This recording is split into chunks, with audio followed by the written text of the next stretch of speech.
Volvamos a la santidad de Dios. Hola, soy Carlos de los Santos y bendigo tu vida con estas preciosas palabras. Dios es el mismo ayer, hoy y por los siglos.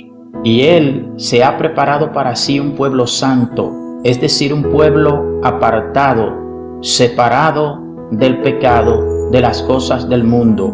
Hoy en día, Él sigue teniendo ese mismo requisito, demandando de aquellos que somos sus hijos que seamos santos en toda nuestra manera de vivir, como dice 1 de Pedro capítulo 1 versículos 15 en adelante, que así como aquel que nos llamó es santo, seamos también nosotros santos en toda nuestra manera de vivir.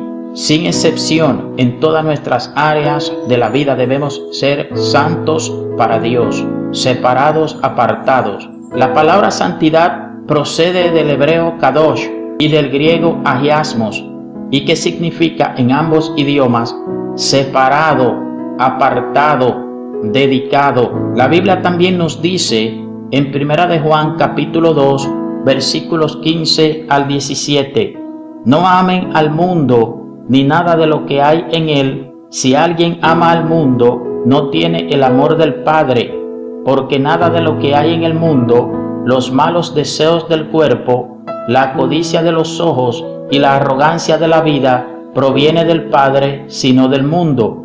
El mundo se acaba con sus malos deseos, pero el que hace la voluntad de Dios permanece para siempre. 1 de Juan 2, 15 al 17 en la Nueva Versión Internacional. La palabra mundo empleada en este contexto viene del griego cosmos, que se refiere al sistema que gobierna en la tierra, es decir, la cultura general de la oscuridad.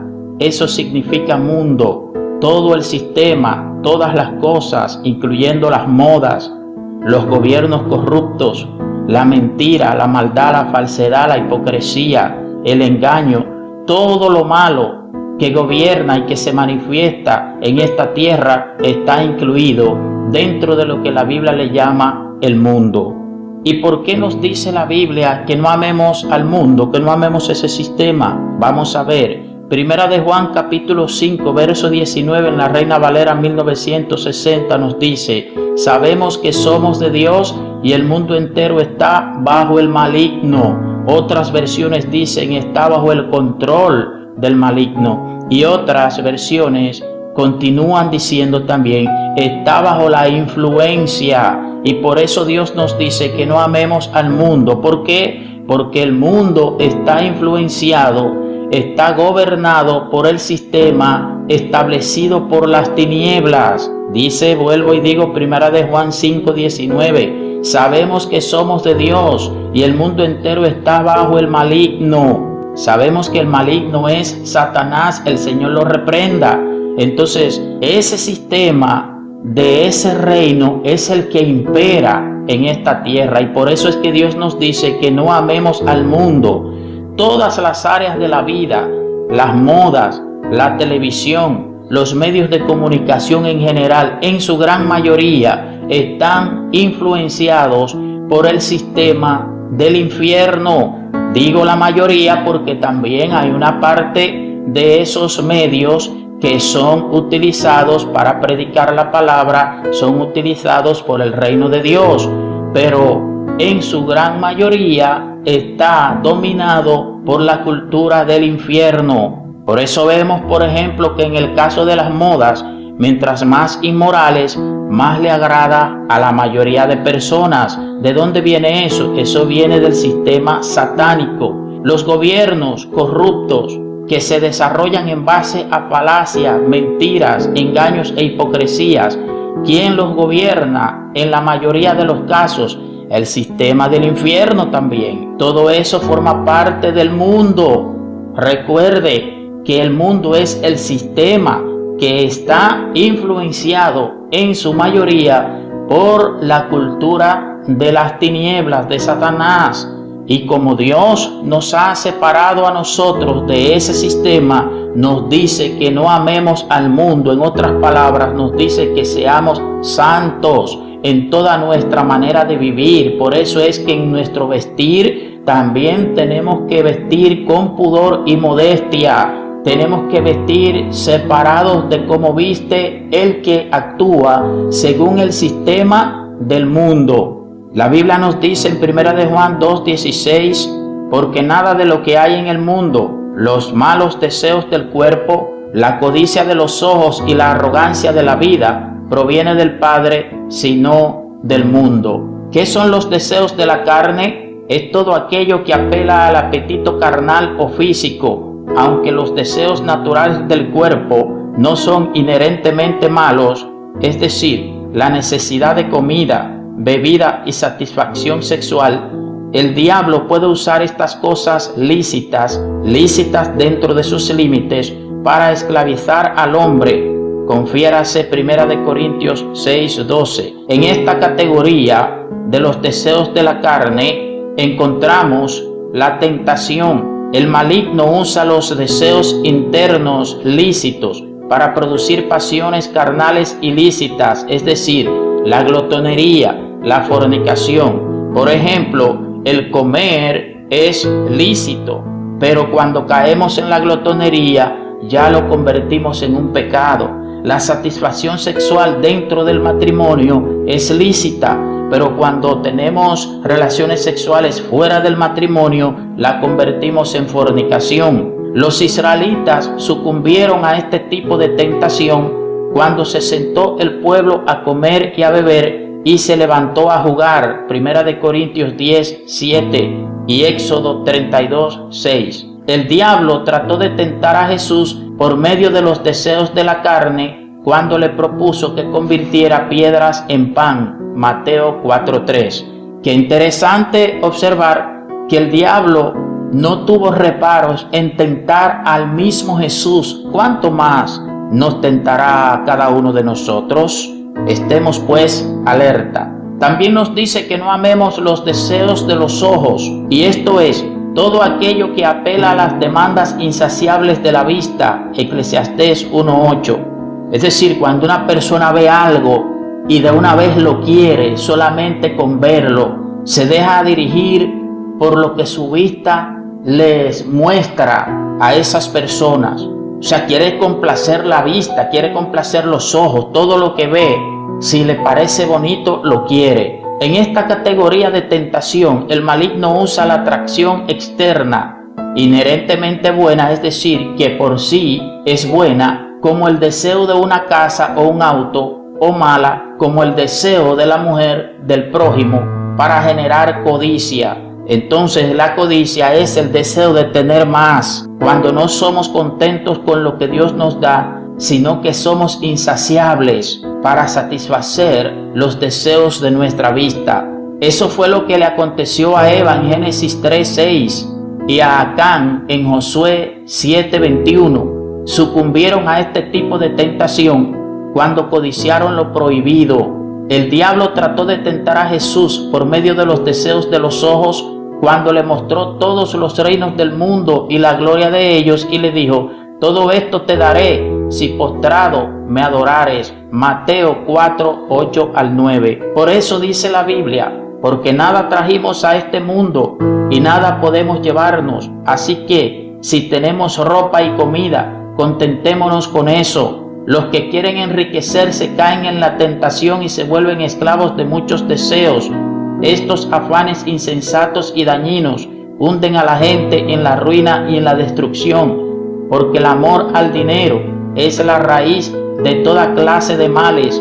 Por codiciarlo, algunos se han desviado de la fe y se han causado muchísimos insabores. Es decir, cuando no somos contentos con lo que Dios nos da, vamos a querer más y eso nos lleva a corrompernos. Dice que el que quiere enriquecerse cae en tentación y lazo y muchas codicias necias que hunden a los hombres en la destrucción, porque el amor al dinero es la raíz de toda clase de males. Observe que Dios nos dice que nos apartemos, es precisamente lo que caracteriza al mundo, el sistema que impera en esta tierra. Por eso vuelvo y digo, nos dice Dios que nos apartemos, que no amemos al mundo. Y dice Dios que si alguien ama al mundo, el amor del Padre no está en él. Es decir, que aunque nosotros seamos cristianos y vayamos a una iglesia y oremos y ayunemos y ofrendemos y ayudemos a otros y aparentemente llevemos una vida piadosa, si amamos al mundo, dice la Biblia, que el amor del Padre no está en nosotros. Y por amor el Señor nos manda estas palabras, nos manda estos mensajes, porque Él no quiere que nadie se pierda, sino que todo el mundo proceda al arrepentimiento, dice 2 de Pedro capítulo 3. Y en Ezequiel 33:11 dice que Él no quiere la muerte del impío, sino que se arrepienta. Él no quiere la muerte, Él no quiere que nadie se pierda, pero para poder ser salvo hay que arrepentirse, hay que despojarse, hay que apartarse del mundo, de ese sistema perverso y corrupto y que es enemigo de Dios. También nos dice que no amemos la vanagloria de la vida. Es todo aquello que apela a la jactancia, arrogancia, orgullo o soberbia. En esta categoría de tentación, el maligno usa la contemplación del logro personal, por ejemplo, la popularidad, el éxito académico, para generar una actitud anárquica autosuficiente, es decir, para hacer que las personas se crean autosuficiente, que no necesita de Dios ni de nadie. Cuando la persona cae presa de la vanagloria de la vida, ya no existe lucha contra la carne. El maligno ha ganado la batalla sensual e intelectual. Los israelitas sucumbieron a este tipo de tentación cuando fueron soberbios y endurecieron su cerviz y no escucharon los mandamientos de Dios. Nehemías 9:16.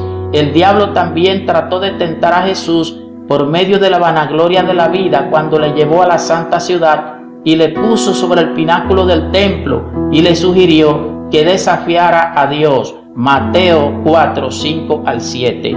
Cuando nosotros nos creemos autosuficientes, cuando nosotros creemos que no necesitamos de Dios porque hemos alcanzado los logros que buscábamos, como hacen muchas personas en esta tierra que porque tienen fama, dinero y riquezas, creen que no necesitan de nadie, entonces caemos en lo que es la vanagloria de la vida. Cuando menospreciamos a los demás por su condición económica, física, académica, nosotros hemos caído presas bajo la vanagloria de la vida. Mientras lidiamos diariamente con las atracciones de este mundo, recordemos que el mundo pasa y sus deseos, pero el que hace la voluntad de Dios permanece para siempre. Es decir, todas las cosas temporales de esta tierra van a pasar, las riquezas materiales van a pasar, la fama, el dinero, la salud, la belleza, porque todo eso durará solo un breve tiempo, pero nuestra alma es eterna, Dios es eterno. Por eso es que tenemos que poner nuestra mirada en las cosas de arriba, donde está sentado Cristo a la diestra de Dios, como dice Colosenses capítulo 3. Tenemos que poner nuestra mirada en las cosas espirituales, las cuales son eternas, no en las de la tierra, las cuales son pasajeras, como dice 2 de Corintios 4, verso 18. Y es tiempo de que nosotros nos santifiquemos más, que amemos la santidad de Dios. Es tiempo de que le pidamos a Dios que nos dé la fuerza para nosotros separarnos de este mundo. Es tiempo de nosotros decidirnos a honrar a Dios, a amar a Dios. Es tiempo de nosotros ponernos en la brecha y arreglar nuestra vida con Dios, porque los tiempos son los finales. Estamos viendo los cumplimientos de las profecías bíblicas y luego de todo esto Dios va a arrebatar su iglesia. Pero todo el que no esté preparado, todo el que no esté santificado en el momento de Dios levantar su iglesia, se quedará aquí y tendrá que sufrir la gran tribulación. La gran tribulación, cuando habrá sufrimientos, cual no los ha habido ni los habrá jamás sobre esta faz de esta tierra. Así que somos bienaventurados que Dios nos está dando la oportunidad de arreglar nuestra vida con Él antes de que llegue ese tiempo terrible, que no le falta mucho, por cierto. Amados, vamos a tomarnos esto muy en serio. Estoy hablándoles a cristianos y a no cristianos. Estoy hablándoles a personas que tienen mucho tiempo en las iglesias, pero que no se han decidido a despojarse de las cosas de este mundo, de las cosas de esta tierra. Estoy hablándole a personas también que creen que porque ellos son buenos se consideran buenos, que ellos no le hacen maldad a nadie, ellos creen que con eso están agradando a Dios, están salvados. No, la Biblia dice en Efesios capítulo 2, versículos 8 en adelante, que somos salvos por gracia, no es por obra para que nadie se gloríe. Usted y yo podemos hacer buenas obras y debemos hacerlas porque son buenas, pero eso no nos salva de por sí. Tenemos que arrepentirnos, tenemos que aceptar a Jesucristo como nuestro Señor y Salvador de nuestra vida.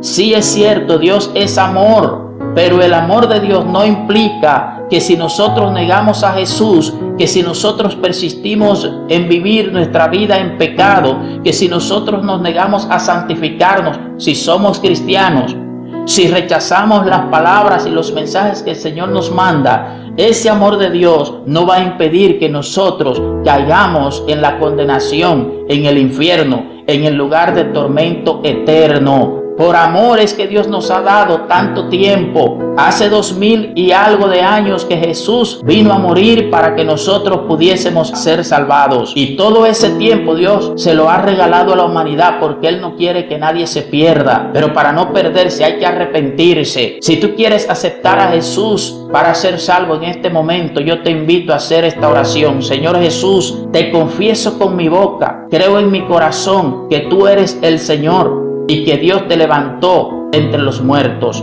Todo esto lo creo en mi corazón, en el nombre de Jesús. Si tú has hecho esta oración, busca una congregación donde reunirte para que te ayuden a crecer espiritualmente. Esto es un mandato bíblico. En Hebreos 10:25 dice que no dejemos de congregarnos como algunos tienen por costumbre, porque es importante congregarse para mantener activa la vida espiritual y para que nos ayuden allí donde nos congreguemos a crecer y a madurar espiritualmente. Soy Carlos de los Santos. Suscríbete si no te has suscrito. Búscame en Facebook como Carlos Ben Adonai y en la plataforma digital de Amazon como Carlos Israel de los Santos Ramírez. Que la paz del Eterno te guarde hoy, mañana y siempre.